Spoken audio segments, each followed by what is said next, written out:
நண்பர்களே, இனிய காலை வணக்கம். இன்று தமிழன் வாழ்வு முறை என்கிற தொடரில் இன்றைய தலைப்பு வணக்கம் எனும் சொல் மற்றும் அதன் பயன்பாடு. அது தமிழரிடையே அடிப்படையானது என்பதன் உண்மை விளங்கும் வகையில் சில செய்திகளை சொல்ல இருக்கிறேன். வணக்கம் என்பது தமிழர் பண்பாடு. வணக்கம் சொல்லுவது என்பது நாம் யாரையும் சந்திக்கும்போது, அவர்களிடையே பேசும்பொழுது முதல் சொல் நாம் பயன்படுத்துவது வணக்கம். அடிப்படையில் நாம் வணக்கம் என்று சொல்லும் பொழுதே அவர்களை மதிக்கிறோம். நாம் மதிக்கப்படத்தக்க நபர், நாமளே மதிக்கப்படத்தக்க நபர். அதனால் வணக்கம் சொல்லும் பொழுது தனக்குரிய மரியாதையை வைத்து கொண்டு அவர்களிடம் வணக்கம் என்று சொல்கிறோம். அடுத்ததாக வணக்கம் என்று சொல்லும் பொழுதே நாம் அடுத்த செயல், அடுத்த நம்மளுடைய அஜெண்டா என்ன என்பது நமக்கே தெளிவுபடுத்திக் கொள்கிறோம். இதை தான் சொல்லப் போகிறோம், இதை தான் செயல்படுத்தப் போகிறோம், இதை தான் நாம் கலந்து பேசி முடிவு செய்ய இருக்கிறோம் நாம் சந்திக்கும் நபரை என்பதும் அதில் வந்துவிடும். அது நம்ம அறியாமலே அது வரக்கூடியது. இது தமிழ் மொழிக்கே உரிய தனித்துவம். நம் மனதை ஒருங்குபடுத்தும் ஒரு விஷயம் தமிழில் இருக்கிறது. தமிழ் சொற்களை பார்த்தோமானால் ஒவ்வொரு சொல்லுக்கும் பல்வேறு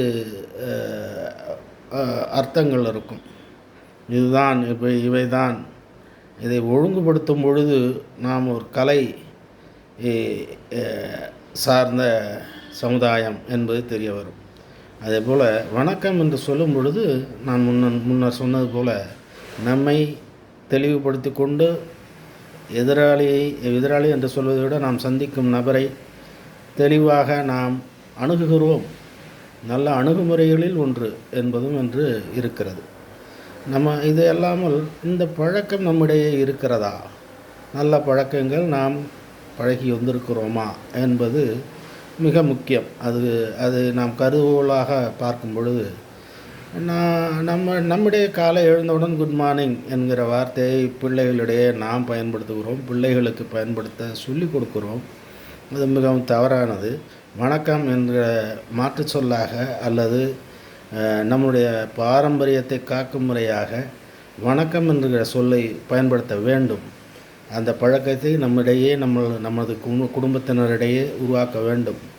வேற்று சொல்லாக, கலப்பு சொல்லாக ஆங்கிலத்தையோ அல்லது மற்ற மொழி சொற்களையோ பயன்படுத்தாமல் தமிழன் ஆகிய நாம், தமிழர்களாகிய நம்மிடையே வணக்கம் என்கிற சொல்லை பயன்படுத்தி பிள்ளைகளிடத்தும் நம்மிடத்தும் நம் கணவன் மனைவியரிடையேவும் அதை நாம் சொல்லிக்கொள்வது நலம்.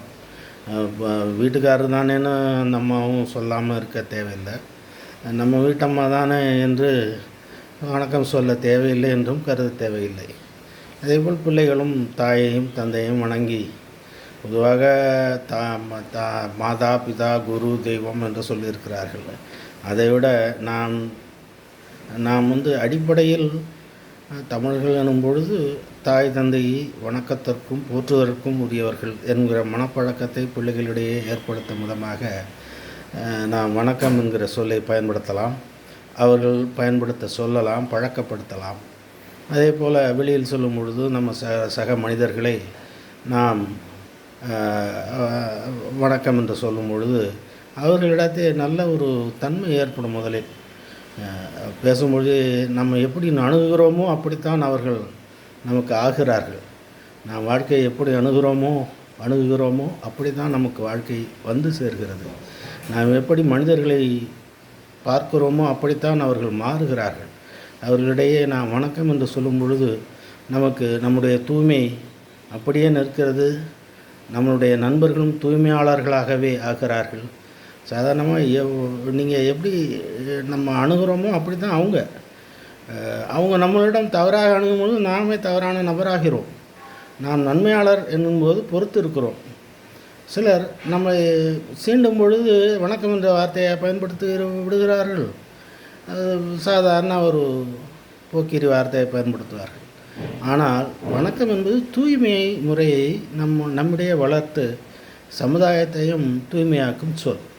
அது ஒரு அருமையான வழிமுறை, தமிழன் கண்டுபிடித்த வழிமுறை. வணக்கம் போற்றுதும் வணக்கம் போற்றுதும். இன்றைய செய்தி இத்துடன் முடிகிறது. மீண்டும் தொடரும், வளரும், நீளும். சப்ஸ்கிரைப் செய்யுங்கள். நன்றி, வணக்கம்.